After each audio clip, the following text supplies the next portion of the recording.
I am here today to formally announce charges against Mr. David DePape in connection with the violent attack on Mr. Pelosi. The charges that we are filing today include attempted murder, residential burglary, assault with a deadly weapon, elder abuse, false imprisonment of an elder, as well as threats to a public official and their family. Mr. DePape specifically targeted the Pelosi home to confront Speaker Pelosi. He forced his way into the home through a rear glass door by breaking that glass. The defendant made his way upstairs to the second floor of the home, locating Mr. Pelosi in his bed sleeping. He woke him up, confronting him about the whereabouts of Speaker Pelosi.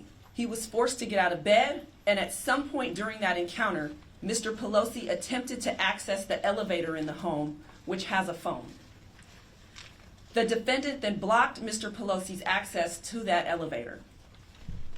It was at some point after that Mr. Pelosi asked to go to the bathroom, which is where he was able to call 911 from his cell phone. 2 police officers arrived at the front door 2 minutes after that 911 call. When that door was opened, the defendant was holding his hammer, which Mr. Pelosi appeared to be attempting to control by holding a portion of that hammer. The defendant then pulled the hammer away from Mr. Pelosi and violently struck him in the top of his head. The police then immediately apprehended the defendant.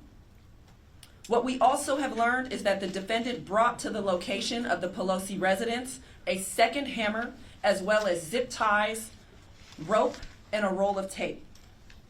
What is clear based on the evidence that we have thus far is that this house and the speaker herself were specifically targets of the defendant.